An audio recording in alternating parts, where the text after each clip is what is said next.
Les équipes du ministère des Travaux publics. Un road trip de 4 jours, véritable périple au cours duquel le ministère des Travaux publics doit fusionner corps et âme avec l'élément le plus essentiel de son circuit, les routes. Les contraintes qu'il va falloir lever pour que les infrastructures en cours d'aménagement effectivement soient livrées.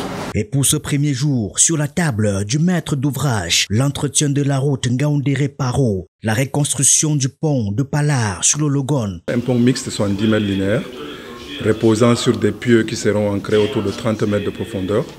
On a réussi à valider la phase 1 étude déjà. Et nous en sommes maintenant à la réalisation de ce qui a été approuvé par les services compétents du ministère des Travaux publics. Et surtout, la réhabilitation de la route Mora-Dabanga-Kousseri, placée actuellement au cœur de la politique de développement du réseau du Grand Nord. La route Mora-Dabanga-Kousseri constitue une préoccupation permanente du ministère des Travaux publics. Cette route a un niveau de dégradation assez élevé aujourd'hui. Et pour régler les problèmes que nous rencontrons sur cette route, nous avons mobilisé 6 entreprises. Cette route a été divisée en 6 lots de travaux.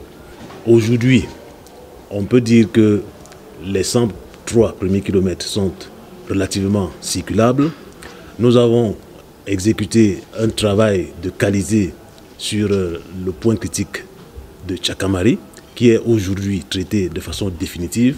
Et sur ce chapitre des réalisations d'ouvrages routiers, les responsables et techniciens de différentes entreprises affichent des ambitions pour combler le déficit en savoir-faire technique. On est en train de se tous mobiliser et être sur place pour être sûr qu'il n'y ait pas d'interruption au trafic.